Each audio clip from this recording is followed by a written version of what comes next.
This podcast is sponsored by nobody. Hey dudes, welcome to Splat from the Past, the only 80s themed horror and sci-fi show where things can get totally radical. Now today I will be welcoming one of the kings of classic horror films, and I am talking about Jeff Lieberman. He directed the creepy crawly classic Squirm. He also directed the LSD experiment gone wrong movie, Blue Sunshine, and he also directed the slasher, wilderness classic, what was it, river rafting, camp classic, you'd call it. It was like a deliverance horror film. It was called Just Before Dawn. Great fucking movie. He also directed the sci-fi comedy classic Remote Control with Deborah Goodrich, a four-time guest of the show. He has a memoir out called Day of the Living Me, Adventures of a Subversive Cult Filmmaker from the Golden Age. And we are going to talk about all of that stuff today. And it's going to be great to talk to him. Like I said, he's a legend. He's been on my mind for a long time now. But, since it's milestone years, 45th anniversary of Squirm, 40th anniversary of Just Before Dawn, no better time to talk to him now. And it's going to be pretty cool, I think. So yeah, here is my interview with Jeff Lieberman. Hello. Hey Jeff, welcome to the show, sir. How are you today? I'm pretty good. No, I don't think I have COVID, but don't go too close to the phone just in case. Yeah. This is such a great honor, sir. Thank you for taking the time today. Oh, this is great. I love doing these things, and then, but this is not live, right? It's pre-recorded, but I pretty much treat it like a live show. You know, I like to go right into things. Yeah, sure. Okay. So let's start with the book. You mentioned it to me on Facebook. Day of the Living Me, Adventures of a Subversive Cult Filmmaker from the Golden Age. What made you write this book? Actually, it was, I didn't sit down to write a book. Over the years, I would tell people stories right after they happened, about working with Rod Serling, and it would be kind of like a parlor trick where I knew that, I would polish my act because they just dug it. And then when I started to appear at film festivals, the same thing happened, that they were associated with the movies. And again, and now you're talking about 200-300 people in the audience, one time 900 in Brussels. And I'm telling these stories, and it's like I'm a stand-up comic. And they're really responding to it all over the world. So I said, well, I'll start jotting them down. And then about 10 years later, I had all these stories, and I figured if I put them into chronological order, it could be a book. So I did. That was the hardest part. Yeah. Putting it in time, I have to keep referencing back to make sure that this happened before this, and this leads to this, Yeah. Yeah, you didn't keep a journal over the years, right? Yeah, that's basically, it's kind of like that. It's, I guess, people say it's a memoir no matter what I say, but it's like a career memoir. It's not personal. Yeah. Not my personal life, which when I hear memoir, I think of, personal things. But this is, and it's also addressing a lot of things that people ask me at these shows. How'd you get this idea? How'd you get that idea? So step by step, I walk everybody through exactly how I got every idea. And it doesn't mean that, don't try this at home. I actually, I autograph the books. And what I've been writing is don't be like me. Yeah. As a guide. And I really mean that. It's like, don't think, do it your way, not my way. Yeah.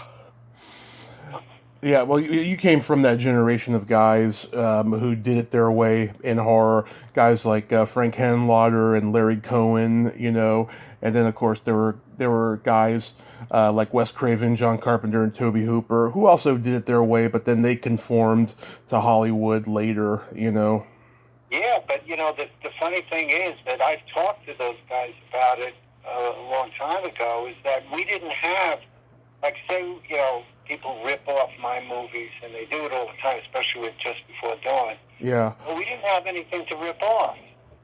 If you think about the '70s, like what are you going to rip off? The Birds, Psycho. There wasn't.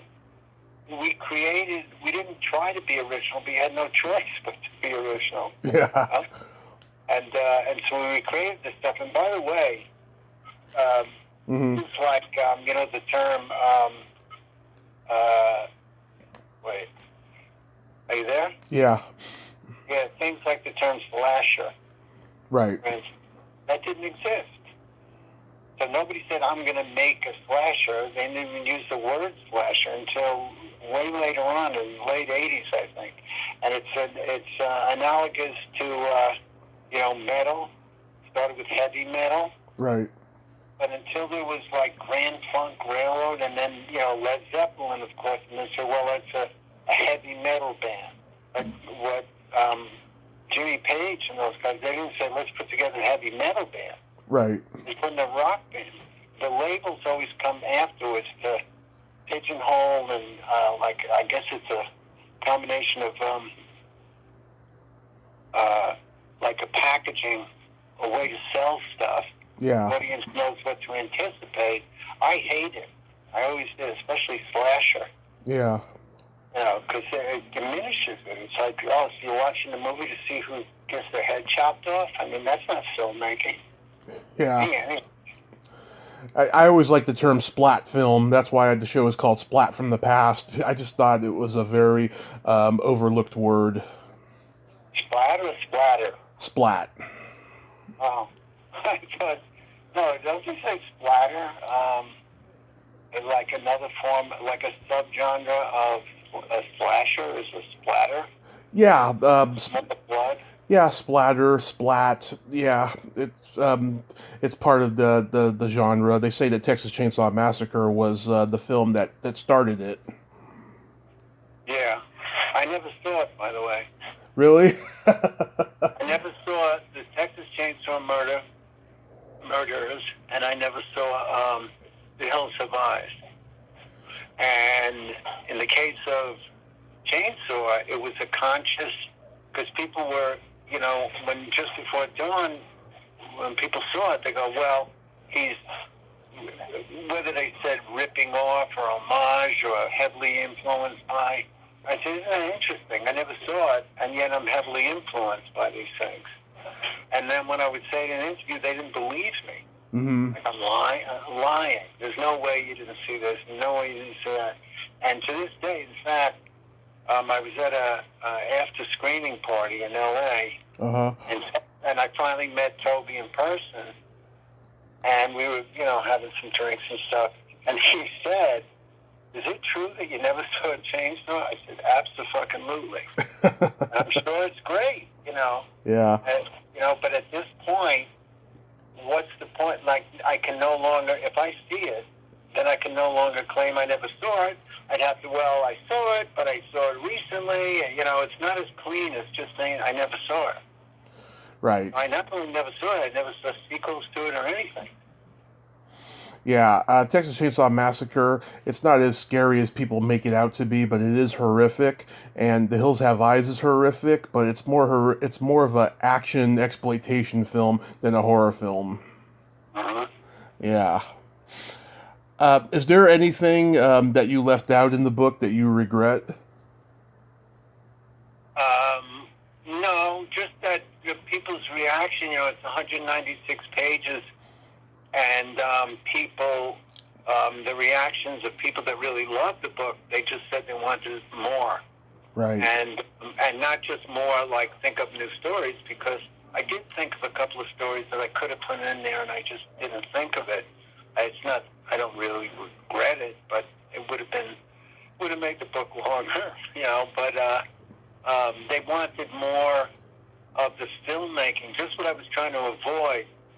I figured there's 8 million books on the actual making of shooting movies. Right. And I didn't want to get into that. So it's in there, but it's very brief about that. And then so certain people do dig that. But I wanted to appeal to a broader audience than that. So I put more effort into showing how the movies came about than the actual making of them.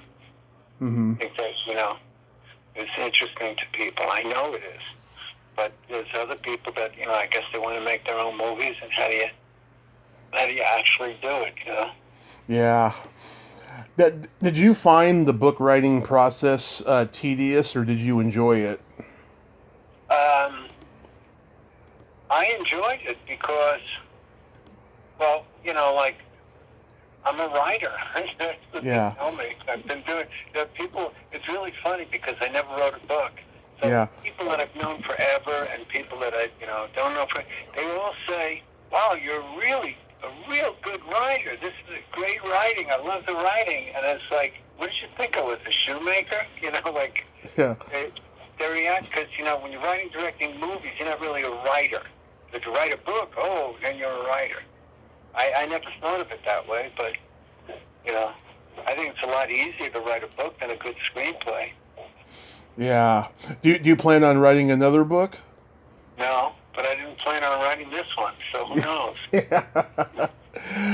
Yeah. Audible is really popular now, audiobooks. They're starting to get popular now and stuff, Maybe eventually you can do one of those. Who knows, though? No, I've had people that read my book and said it would make a great movie. Mm-hmm.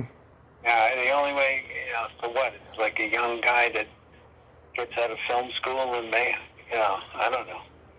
I can't see it, but some of the stories would make a good, like me getting involved with the mafia.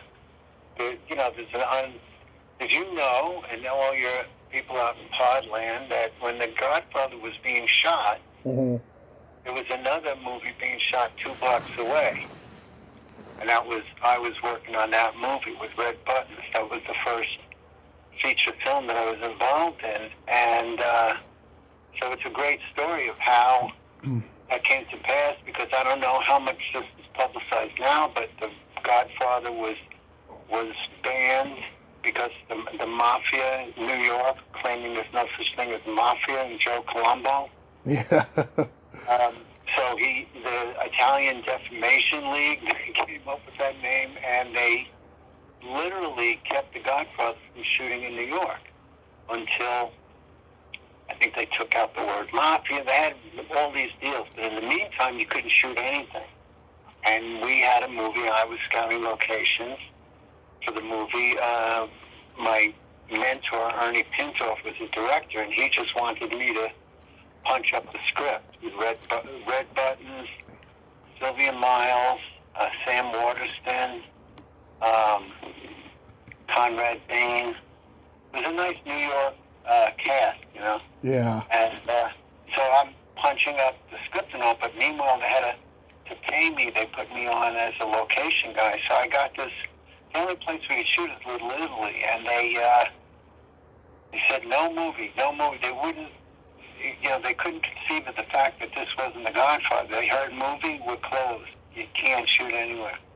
And then I finally befriended, who I didn't realize was a hired soldier in the Genovese's crime family. Mm-hmm. And then the acting boss. I didn't know who these guys were, because I knew a lot of Italians, and he was like those guys. Yeah. Older than me, obviously. I was 22, and they liked me, and all of a sudden we could shoot down there. And so anyway, that part of the book you wouldn't expect, because it's not a movie I made. I got associate producer credit. I didn't get a writing credit, but it's called Who Killed Mary What's Her Name. You can look it up. Right. So I guess it was 1972. And here's a little tidbit that is in the book. Mm-hmm. When we were shooting, Red Buttons said to me he wants to go over because Marlon is doing this, he's going to get killed or something 2 blocks away. Yeah. So I walked him over there, and it was the scene, it was on Mott Street, where he was picking out vegetables, and they gunned him down on the sidewalk, Mm-hmm. the Godfather. So we're all standing across the street and watching this, and Red went over and talked to Marlon. They did a movie together, and they were buddies. So, Sayonara. I'm sure he told Red, and Mario Puzo was there. Mm-hmm. So he told Red that, he's shooting a movie right nearby, and pointed to the crew, us, on the other side of the street. Anyway, when they wrapped that location, they got in a school bus, like a white, the kind of buses you see with prisoners, like a school bus, only it's white, and it says correctional facility. Yeah. They all got in this bus. The bus makes a U-turn, and Marlon Brando sticks his ass out the window and moons us. And he was known for that, evidently, but Oh, yeah. this is a pretty sight. I've been working, racking up a lot of shrink bills to get that image out of my head. Yeah. If we had cell phones then, that would be like... Yeah, viral. Yeah. Viral. To see Marlon Brando's ass. Wow. Yeah. So, going back in time, what age did you start gravitating toward film?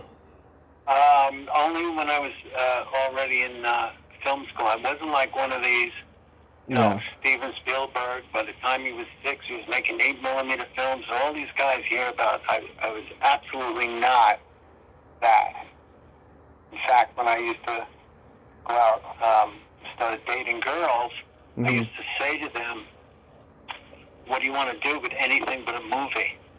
Not that I was against movies, but I didn't see the point. If I have to get them home by 12 o'clock, pick them up at 7:30 or 8, why spend 2 of those hours in a movie theater looking straight ahead instead of, just didn't make any sense. Right. So I was the opposite of a film buff until I got into art school, and then I saw the movie Blow Up. Yeah. And the movie Blow Up hit me, literally changed my life, because it wasn't the movie, it was the fact that nobody told me that movies could be an art form. I didn't know that. Most people didn't know that. In Europe they knew it, but we never looked at things that way. And once I got that, I got obsessed with it. And then I went into the film course, and that was it. Never did anything else. So Blow Up was the movie that triggered your obsession with film? Yeah. I just talked to the mime in the tennis court in that movie, Julian Chagrin. Really? Yeah. Wow. Yeah, I did not know he was still alive until a colleague of mine interviewed him, so then I reached out to him like a month later, and he was a very nice man. He tells me he gets recognized for that more than anything he's ever done.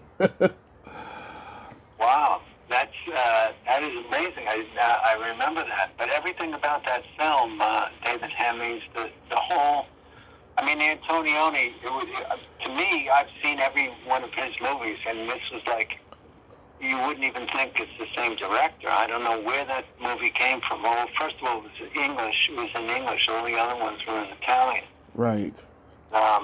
If you watch it, like out there in Podland, if you get Blow Up, and think of it this way, it was made in 67, I believe. Something in there. 66. 66? Yeah. So you do a movie today. Yeah. Today's digital, I don't care what fancy rigs you have, digital, the lenses we have, the steady cams and all of that, and you do a movie that takes place in 1966 London, swinging London, right? Right. It'll look very similar to Blow Up. In other words, the techniques that he used in that movie were so far ahead of the time that, and that's what blew me away, the artistry of it. But now, if you watch it, it looks like a period movie.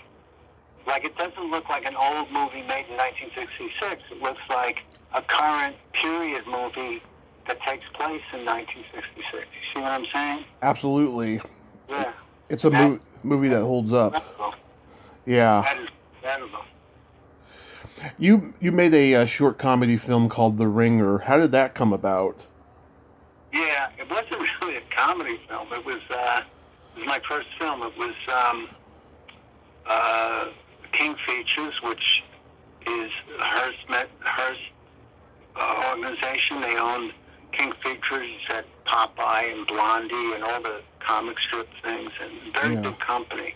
And they also had a division that made films for schools. Everybody, remember when the AV guy would come in and show movies?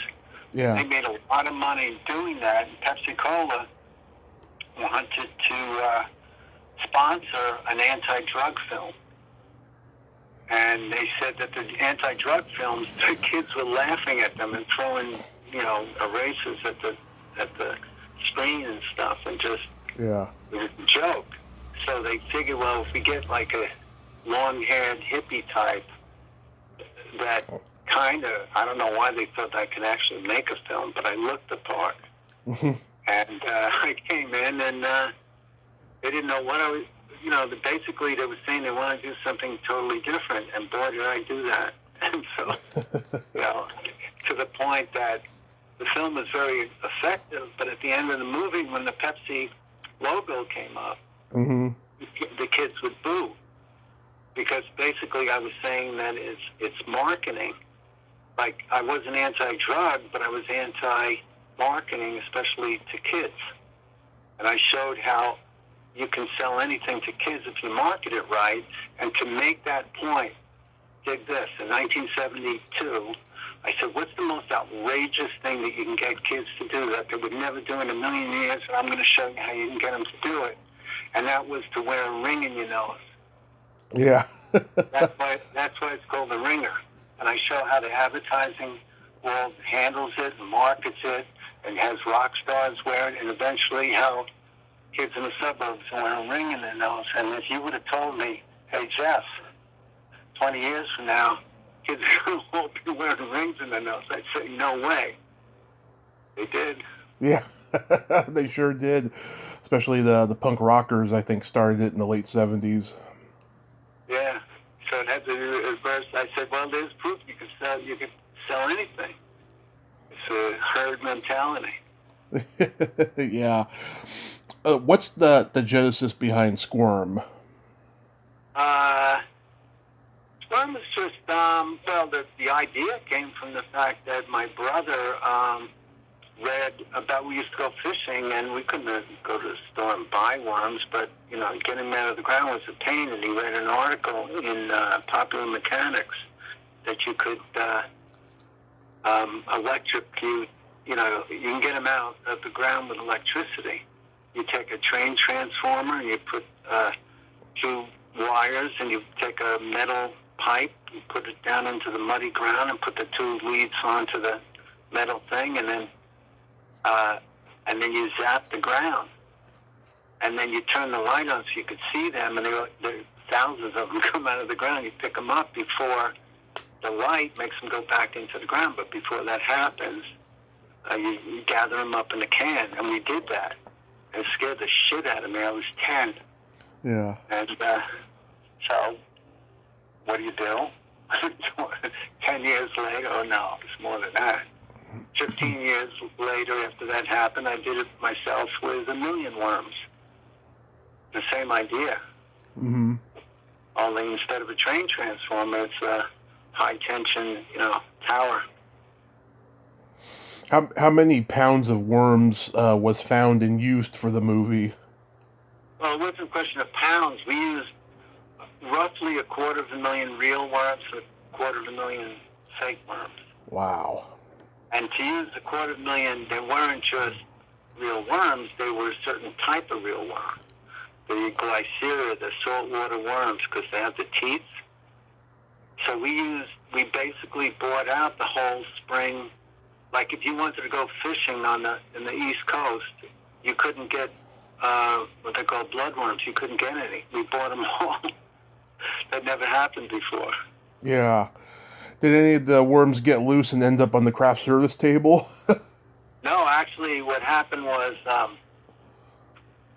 they didn't get loose, but in the house, in the house scene, there's so many worms, and then later on, they found that house was burned down by the owners. Burned it down because there was a mutant. These worms came from everywhere, and we didn't pay any attention to where they came from. And it turns out that some worms were carnivorous worms that came from like Iceland or something, and so they never, in evolution, they would never get to mate with these other worms, over millions of years. But because we made this little movie, these worms got together and they mutated into these monster worms. And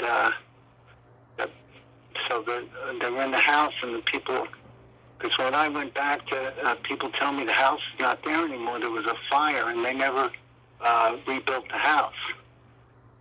Are you listening to this? Yes. Okay. It's bullshit. That's good bullshit, isn't it? It is. It is. Because I actually want to do, not a sequel to Squirm, but like a hybrid, what I just told you. Like, just say, we really did shoot a movie there, and we really did do everything I just said. But there was no mutated, worms that came out of this that mated with the other and became these monster worms. But they could. When you say hybrid, are you talking about reboot? Yeah, I'm saying it wouldn't be it's somewhere between a reboot. I don't know. You tell me. It's not a sequel. It's not a remake. Yeah. It's like same idea, but completely different. Yeah.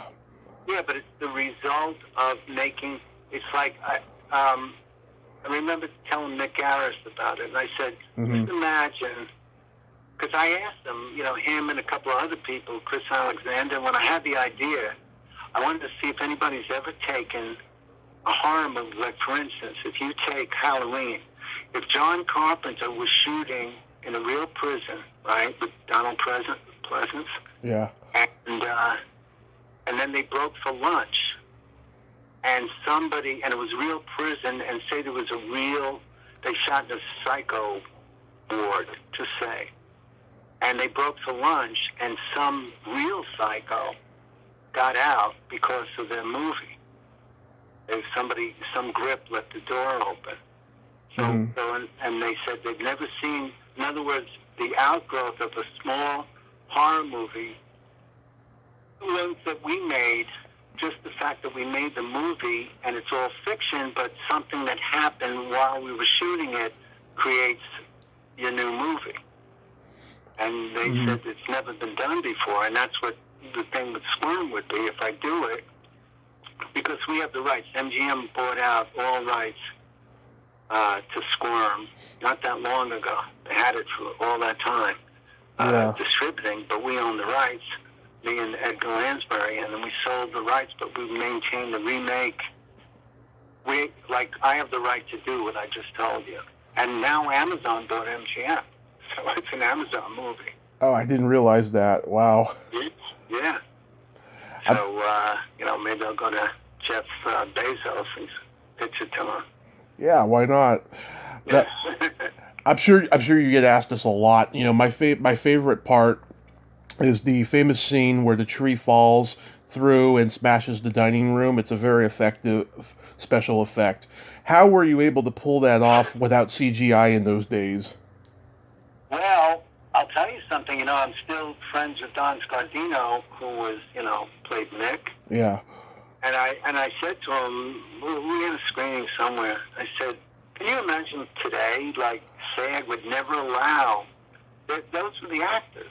Mm-hmm. You would get a stunt double for everything, and it would make it, the tree really fell, but it didn't fall. It was on a cable with a crane behind the house.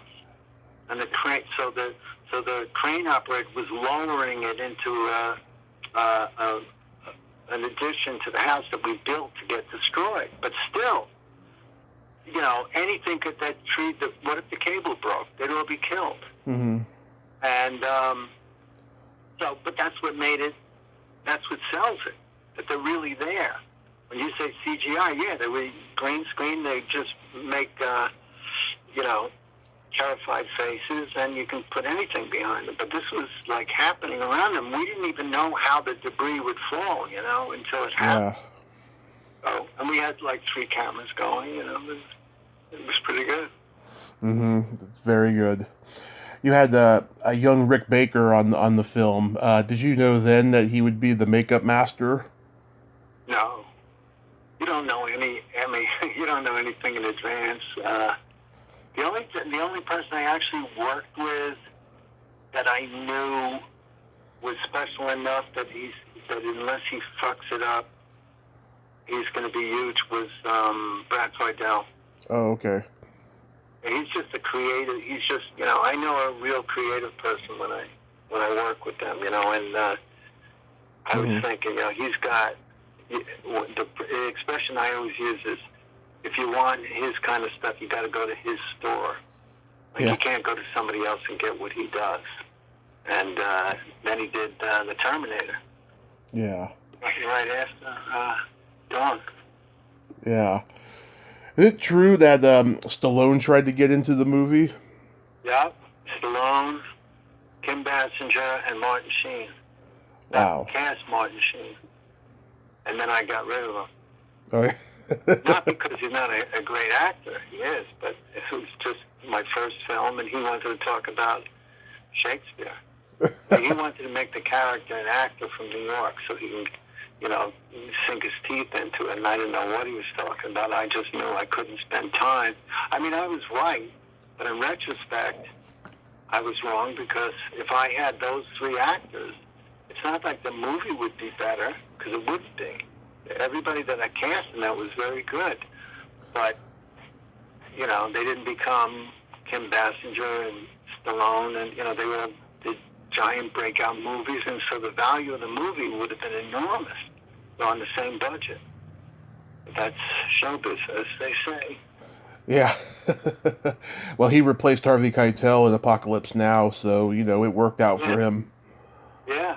No, I know. I mean, the people that I didn't. It's all in the book, the people that I'm not proud of it, but I have a touch of having, for the same price, turning down Jeff Goldblum in Blue Sunshine for the doctor, and his father was a surgeon. Yeah. It would have been great. I turned down Johnny Depp for the, you know, Kevin Dillon. For Remote Control? Yeah. He would have been the second, the guy in the video store that runs the store. Yeah. And I just, you know, they don't have a sign on their head, I'm going to be a big star. Yeah. 2020 hindsight, but I was wrong about that so many times that I almost have like a touch, you know. And the one thing recently, the last film was Satan's Little Helper. Yeah. And Catherine Winnick was like, I don't remember, she was like down to her and maybe 2 other girls I was considering. Right. And I told her, you know, if you don't get this role, don't be disappointed. And she said, why? I said, because you get the role, nobody will ever hear from you again. If you don't get it, you're going to be a big star. And I told her about my history. And so it was really funny when when she did the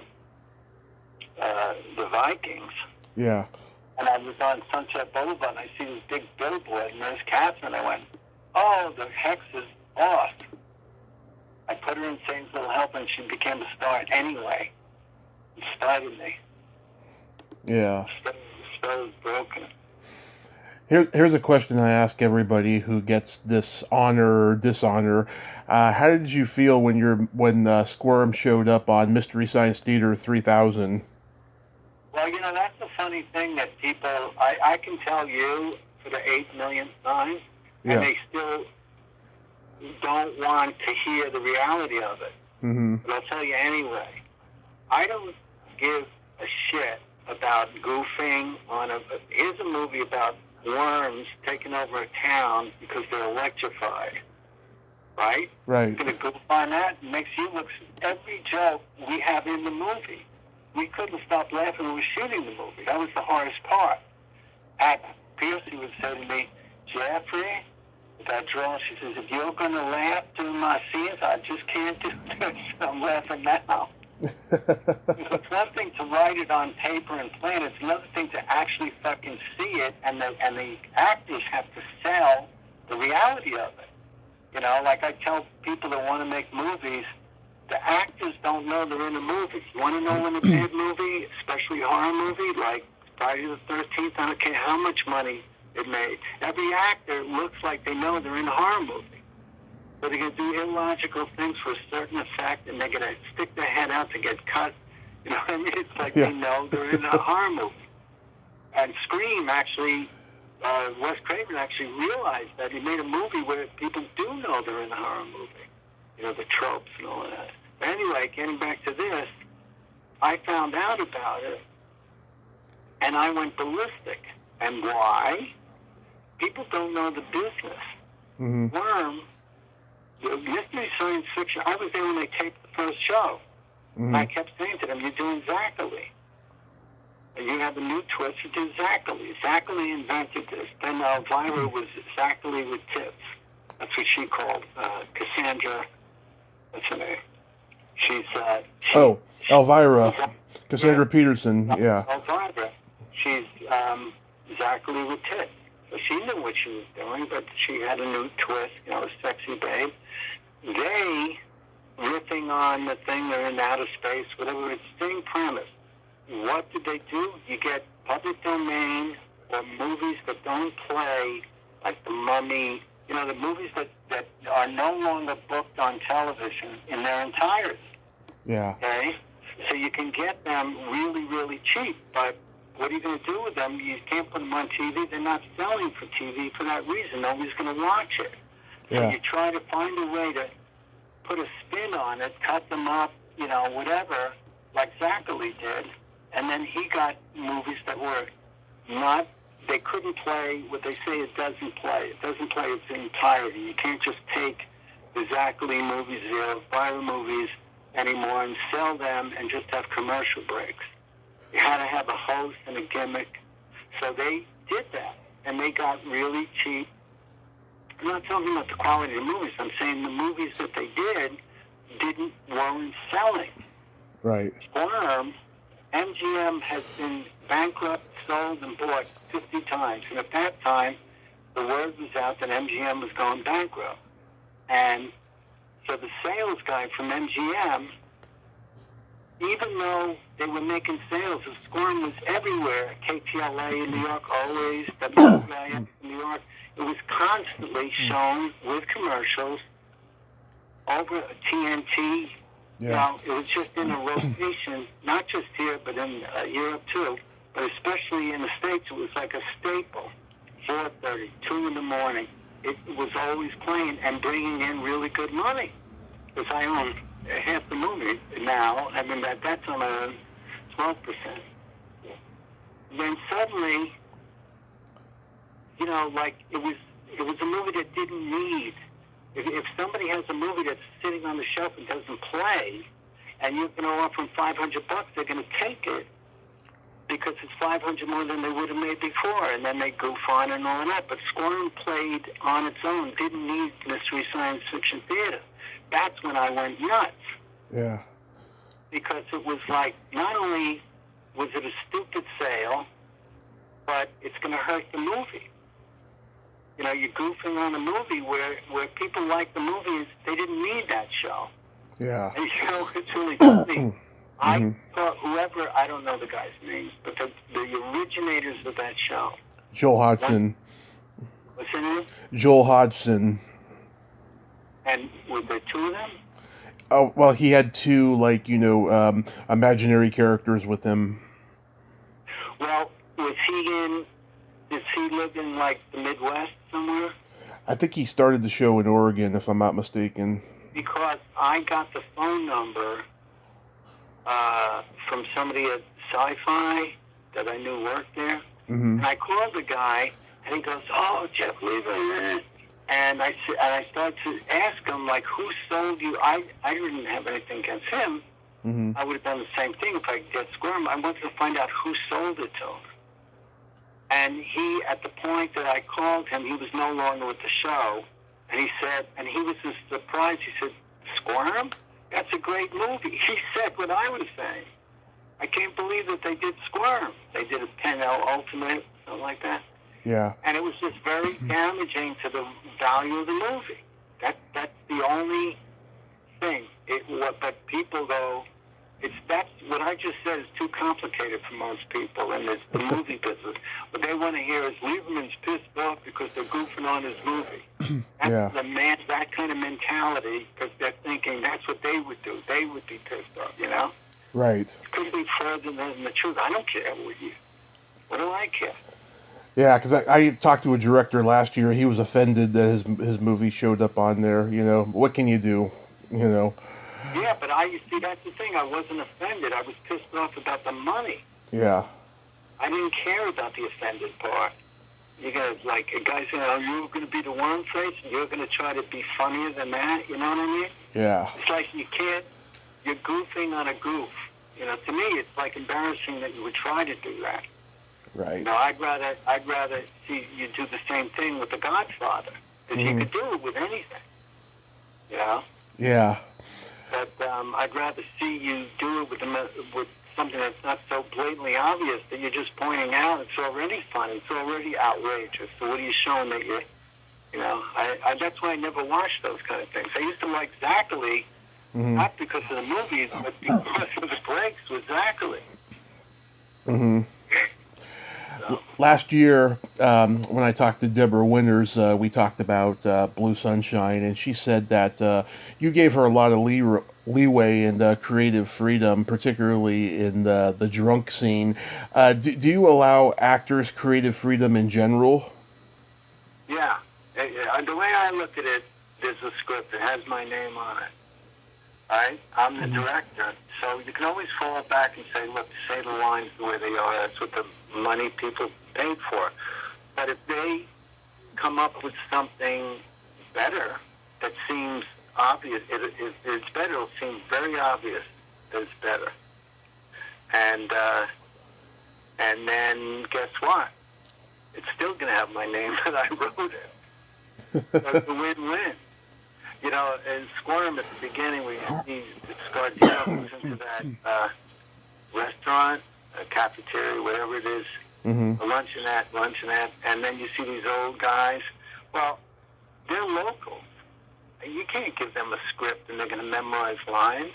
Yeah. So even at 25 years old, my instincts were, okay, here's the situation. There was a great storm. So I'd say to him, tell me about a great storm when you were a kid that you remember to this day. It was so tremendous thunderstorm. And I just twirled my fingers for them to roll the camera. You can't hear it without a slate. You tail slate. So he didn't know, because these guys would get nervous if they, the camera's on and all that. And he started to tell me about when he was knee-high to a duck. You think that Jeff Lieberman could write, I was knee-high to a duck? Right? And the turkey gobbler, and one didn't have a feather off him. That was all him. And I did one take. I said, genius. And you got the feel of the locals and all of that. And but I can't. But it says written by me, so I must write good country, southern country. and the same thing with Willie Grimes. Yeah. And he says, you're going to be digging deep, honey boy, right down to your toenails. Now think about that. Your toenails are not deep at all. They're on the surface of the ground. So how could you dig deep down to your toenails? But somehow it worked. Mm-hmm.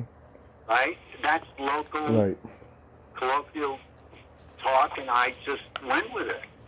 And so, when it comes to actors, they do the same thing. Amanda Plummer, she was the hardest because she's a brilliant actress, but she has her own way, and but you have to find that let them be creative with it. You could always go back and say, no, it's not working. They'll know it. So I did that. I do that with everybody. It's just a time constraint. If you have the time to do it. Is Deborah Winters good to work with? Oh yeah, yeah. That. She's a great lady. You know, I don't remember. Mm-hmm. It was too long ago, so she must have been. I'd remember if she wasn't. Like Nauman was impossible to work with. Yeah, she's. Everybody else in that movie was very easy to work with. Bobby Walden. Mm-hmm. What's his name was a real method actor. The guy from Lost in Space. What's his name? Oh. He played the congressman. Mark Goddard. Mark Goddard, yeah. Yeah, nice guy. But he was into method acting. He would sit there and go limp in the chair in the quiet. And I said, what are you doing? He's preparing, you know. So he had his whole, you got to go with that stuff, whatever floats the boat, you know. Yeah, and what's his name, who was in everything back in those days? Stefan Garros. Garrosh, yeah. Garrosh. He was a great actor. You know why you know, I wonder, I must have put this on the commentary, but Stefan Garrosh was supposed to play the detective through the whole movie. Oh yeah, I was reading that. So he did one scene where you see him the first time at night, where he's talking to Deborah Winters. Mm-hmm. And then that weekend, he decided to cut down some trees with a chainsaw, and he ripped his leg open. And so that was it for him. And so we did a follow-up scene where we had to have him transferred over to another cop, Charles Siebert. Not because it was written that way, it's because what are we going to do? He can't walk. His leg was in a cast. And so we did that scene where he's inside a squad car telling her that's going to be another cop. Mm-hmm. And, you know, you just have to wing it. I just thought of that. I wonder if I put that in the commentary. Well, if I didn't, you got it first. Nice. So, Just Before Dawn, you know, it came out right at the height of the late 70s, early 80s slasher craze, but Deliverance was a big influence on it, right? It wasn't a slasher craze. Think about it. We shot it in 1979. Mm-hmm. Okay? So that means that I'm shooting the movie. I don't know about a thing called Friday the 13th. How would I know? Right, it hadn't come out yet. It hadn't come out yet, and they were editing that film. They shot it a little before us, so it came out while I was editing. So really, what outside of Texas Chainsaw Murders, what else happened in the 70s? Halloween came out in 78, but that sparked it, but it didn't really hit until the movie actually got released, Just Before Dawn. Well, you know, it's really funny that Halloween I loved. Mm-hmm. You know, just loved it when I saw it. I said, this is like a perfect, you know, for what it is. Yeah. Like 100 out of 100 for what it's trying to do and what it succeeds in doing. Even with the music score, which you say it's really lame, it's like a one note. Well, the whole movie is one note. Mm-hmm. The evil, you know, straightforward. It's like a shark without a brain, you know? Yeah. It's really a perfect movie. So it was funny that when I did Blue Sunshine, mm-hmm. and so John Carpenter did The Fog, I guess. Yeah. Or Assault on Precinct 13. That's what it was. And I was invited to the London Film Festival because the young directors or something, and they pre-screened Blue Sunshine. They loved it. So they guaranteed me I'd get good, you know, press. I'm not going to go over to London and be embarrassed. Mm-hmm. And he and Deborah Hill, who was his girlfriend, and she produced Halloween and Precinct 13. They went. I didn't even know what a film festival was, but I didn't have the money to pay. They would pay for the hotel, but they wouldn't pay for the airfare. And I said, fuck them.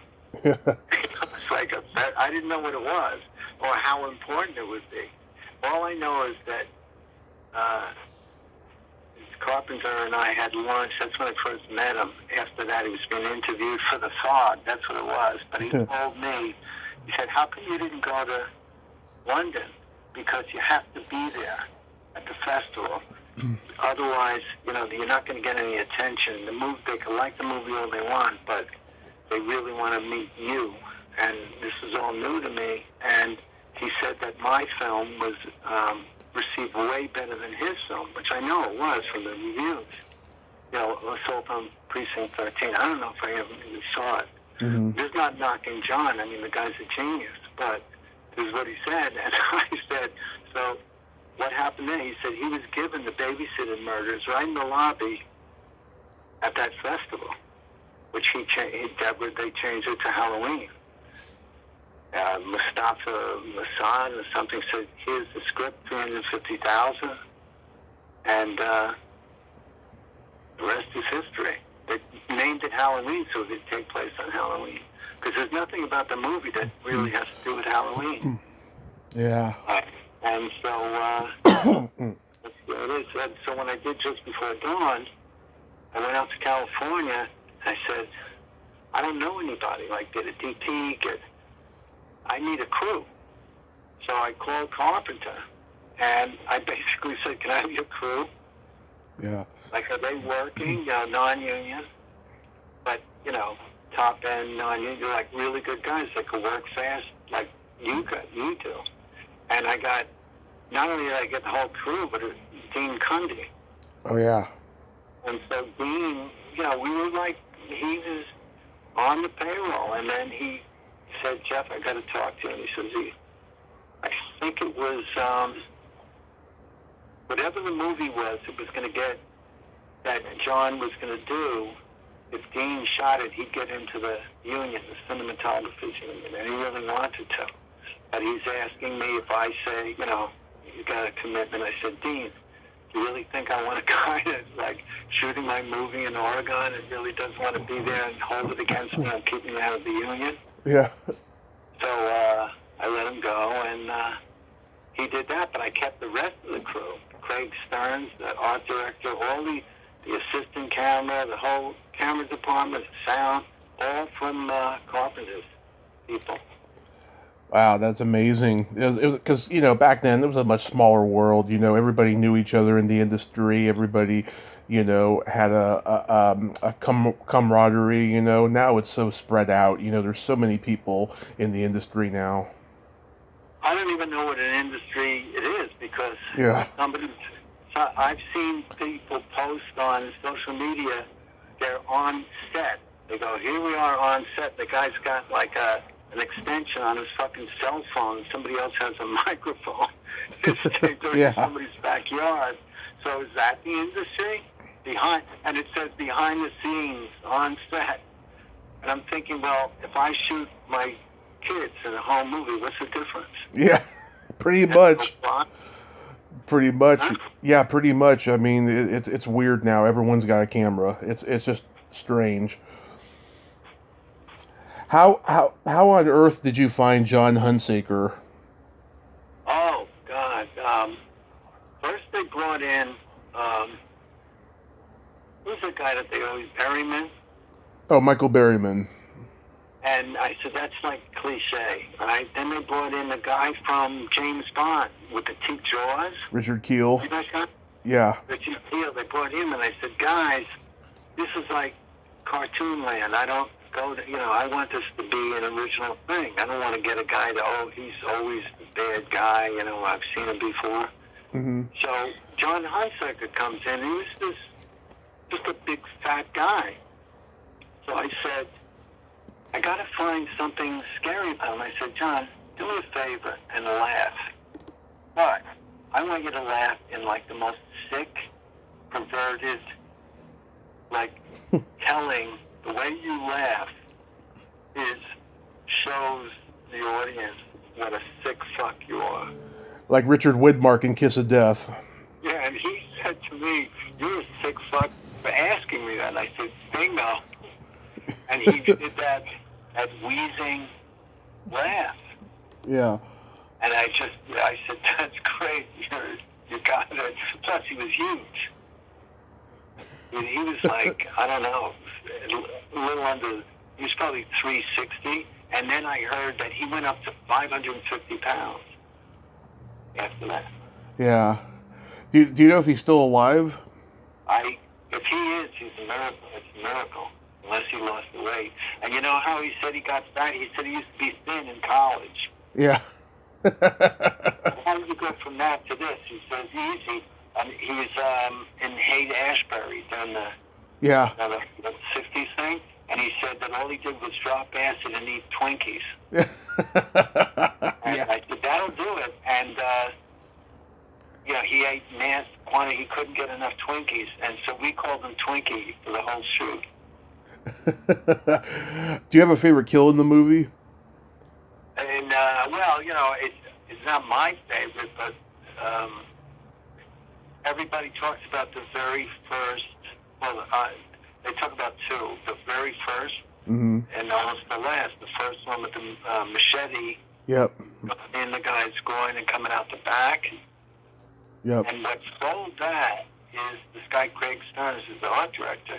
He put those teeth on the back of the machete. Right? Yeah. So it's one thing if he didn't do that, because that's how I got the idea. Not then the machete would go in smooth and out smooth, still kill the guy, but the teeth. I remember thinking, okay, let's put the teeth facing up. So when you pull it out, it's gonna jerk. Think about what it's going against, your coccyx bone, whatever. It's gonna make your whole body shake with each tooth thing. Like gyrate with the teeth coming out, and that's what really sold it on top. It would have worked anyway, but that gave it the real factor that people talk about. And the other one is obviously Deborah Benson putting her Yeah. fist thing, which I didn't try to think of something that was never been done before. And people say that's what I trying to do. What I was trying to do is say, what realistically could a 95-pound to 100-pound girl do to kill this guy without a weapon? Mm-hmm. Well, realistically, it's not. They don't know they're in the movie. What could she possibly do? And it was process elimination. That's she's not going to choke him. She can't punch him. She tried. She punches him. He laughs. Yeah. So it was like the only thing that was left is what she does. I love that last one. I think it's beautiful, especially the fact that it's a woman doing it. And I also love Ralph Seymour's kill because his girlfriend calls him an asshole. Do you know that Ralph actually, he stayed in character, but that camera, he had a regular 35mm camera around his neck. When he went back, the camera went up and he had to have stitches. Oh. Hit his eye. So he was in pain from that. I didn't even know it while he was, when the scene was being shot. Yeah, There's blood on his eye, but it was when you see something, if you're directing the movie and you see something that sells you right, you know how everything is done, and it's working. Yeah. It's going to work on the big screen with an audience. Like remember the worms that go up Roger's face? Yeah. So when we did that, you have a crew of 30 people. You have, by a swamp, you have 2 cameras because we only could get it once. And you see these people behind them with monofilament line that's going to pull the, like a puppet thing to pull the worms up through channels in his face. Mm-hmm. Right? So you're seeing all that. And yet, it was unbelievably frightening. To the point that we had this guy, Mongo, he was like 300 pounds, the gaffer, and he went into the swamp and puked. Yeah. I said, Mongo, this is like, not only, it's only a movie, but you see how it's, I don't care. It was so disgusting. So I knew, we can't fuck this up, because if it works that well when you know how it's being done fake, can you imagine when you're going to see it without all the people around and without the monofilament line? And it did. Sure did. What's the genesis of remote control? But that was just, it was really the home video invasion, the phenomenon that home video. It had such an enormous impact on the movie business and also the just society going to video stores. It was I can't name the internet obviously. Yeah. So I figured, but before the internet, that was the number one giant social thing that came out of nowhere, and they called it the video invasion, home video invasion. So I went, invasion, where's that coming from? The only invasions I know about is from outer space. Just I can remember, that's how it came to me. So the aliens are waiting for us to evolve to do this, and they're going to use this to destroy us, because we're bringing these things. Everything about it, there was video stores. There were never video stores before that, a place where you go to get movies. And then you're going to bring it into your house, and these strange machines that didn't exist before. Everything about it was alien and new. Mm-hmm. Oh, that's how I got it all in one rush. My head, anyway. You sure love casting women named Deborah. You know what? Deborah, I just realized that I have 3 Deborahs out of 5 movies. But Yeah. I'm talking about a week ago. Yeah. Somebody was talking about Deborah. Oh, I know what it was. Somebody did a thing with Deborah. Maybe it was you. Mm-hmm. Deborah Winters. Mm-hmm. Did you tell me that you interviewed her? I interviewed her last year, and I've interviewed Deborah Goodrich 4 times. She's a good friend. Yeah. So then, I mean, that might have been the time where I put it together and said, holy crap, what's with the Deborah? I didn't recall, I never called the character Deborah, but Yeah. Deborah Goodrich, I hadn't seen all that time, and I reconnected because of Facebook, and now I don't see her all the time, but I've seen her. We actually screened Remote Control. It was great at the Brooklyn Alamo Draft House. Mm-hmm. Turnout, and Deborah showed up, and we had a ball. Have you read her books? She's such a good writer. Yeah, I read. I don't know if I read the first one, but she sent me the Galleys, the second one. Yeah, I got the first one, Finding Mrs. Ford, and then the newest one, which I'm currently reading. And she's just a wonderful lady. She's a rarity. Yeah. How was working with Kevin Dillon? Easy. I mean, he's like, what you see is what you get. He's a down-to-earth, he's a kid from Mamaroneck, and let's put it this way. When I cast him, I had a house in Calabasas, this big house, 5 bedrooms, big pool in the back with a diving board and all. So I asked Deborah recently, I sent her an email, I said, do you remember the cast party where everybody came? She doesn't remember, but she had to be there because she was the lead actress. And I had, everybody that was in the movie was there. And Kevin gets on the diving board, hey, Chief, check this out. And he tries to do a flip. His head was like, could have cracked his head open like I don't know, an eighth of an inch away from the end of the diving board. Yeah. And then he can't dive. It's like he's the guys that you see at public pools doing stuff like that. Mm-hmm. And that's Kevin. And so he's very natural. Like when he's doing the scene, I gave him a lot of leeway because I wanted to get that quality out of him. You just roll and, I'm not going to tell him how to behave. And it was very easy. Very easy. And as a matter of fact, I never saw the movie, but so many people told me that right after that he did the blog. Yeah. And he did the same character, with a leather jacket. Yeah. Yeah, he's had. He must have seen Remote Control and said, okay, let's get that guy to do the same thing. Yeah. He's had a good career. I mean, his brother, of course, is more famous, but he's had a good career too. Oh yeah. Well, good for him. Burt Remsen, I've talked to his daughter, and I've been told by many he was just a great guy to work with. Yeah, but do you notice that he in remote control he limps and he has a cane. Yeah. Well, that's because that wasn't a fake. He told me a crane fell on him. Yeah. I don't know what movie it was, but it crushed his leg. And so he never, from then on, he always had that limp and the cane. But so I said, well, it doesn't.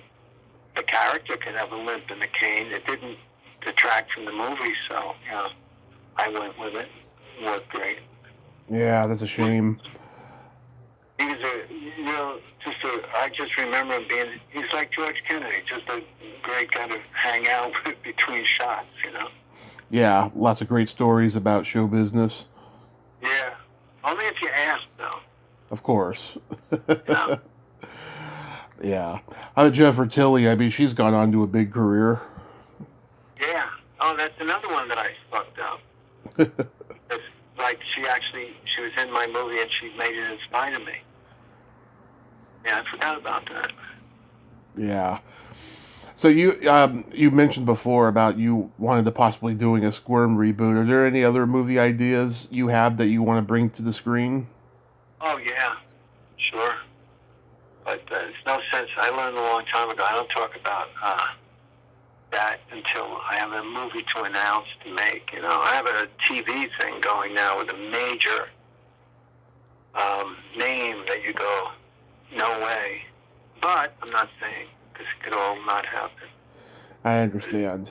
But the person is attached, and we're going out to,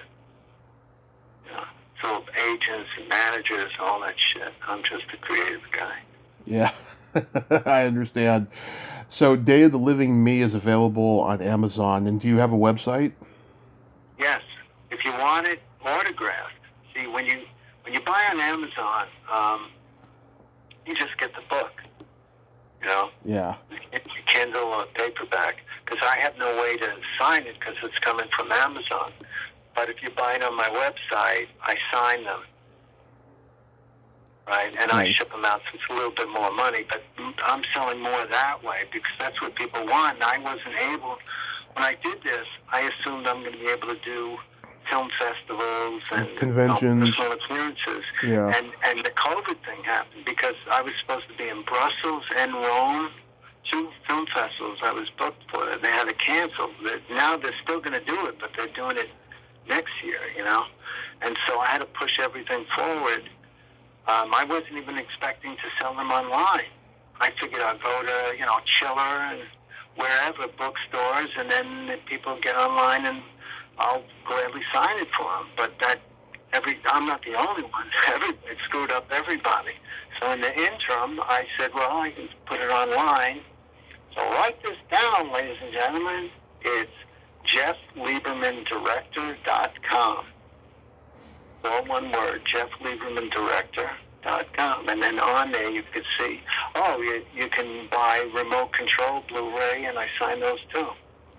Nice. Just did it on 2 books just before you called, and I'm going to send them out. One guy's in Paris. But that's the way I get to sign them until I could be in person. Nice. Well, I'll definitely check those out. Yeah, I don't have the Blu-rays yet. I used to have your movies on VHS a long time ago, but it's been years. But the Blu-rays have changed. Like, say, Blue Sunshine. Yeah. We found the negative after 25 years. We thought it was long gone, and we could never make, even though people put out DVDs, they were shit because they were made as source material. They used, bad prints. So you can't you can clean it up all you want. It's still going to look like crap. But we found the original negative and did a 4K transfer, top shelf, and it's at least as good as the brand new release print back in 1977 when it came out. But so that's what you could do today. So when people tell me about VHS, I cringe. I know that's like vinyl. It's cool because it reminds them of the day. But believe me, you gotta, like remote control. I did that with a remote control. and that was shot in 35. But if you look at a VHS and compare it to this Blu-ray that I put out, there's no comparison. Right. It's the movie that I made. You know? Right. Did you see Just Before Dawn on Blu-ray?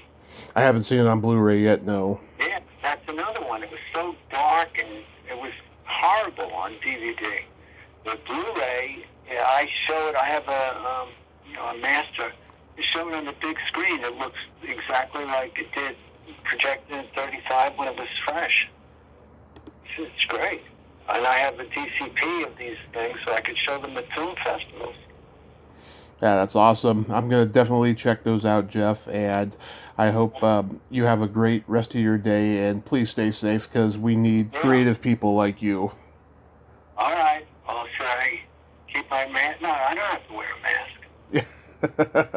I had my Moderna shots already, so I wear my mask minimally. You know, I mean, I have it with me in public, but, you know, I just air out my nose and mouth with it. Well, you know what people don't realize, and I could say this as public service. Yeah. Even at the height of the thing, you're not wearing a mask to protect yourself. Nobody ever claimed that. Yeah. You're wearing a mask to protect other people. If you have it, you won't shed it.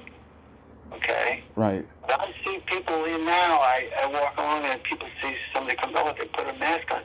You don't have to protect me. Yeah. I got these shots back in January. Mm-hmm. So why are you putting it? They actually still, most people still think, oh, here's somebody without a mask. I got to get my mask on to protect myself. But it's just the opposite. They don't have to put it, unless they think they have it, you know, which they don't, then what are you putting the mask on for? Yeah. Everybody thinks it's protecting them, even though they talk about the science, everybody has said it's to, don't be, you know, like in Asian countries, they've been doing this, they get a cold, and they go out in public, they wear a mask. Why? Because they don't want to sneeze and give somebody else the cold. Yeah. It's not protecting them from them. They already have a cold.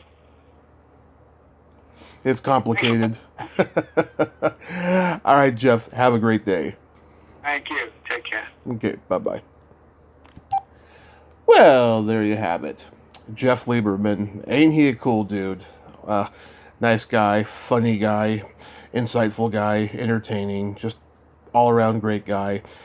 Everything Deborah told me, and it's great to talk to him. And check out his book, Day of the Living Me. It's on Amazon, and his website, jeffliebermandirector.com. Well, until next time, this is Tommy Throwback Kovac saying, there's no shame in living in the past, because the present sucks. Later, dudes.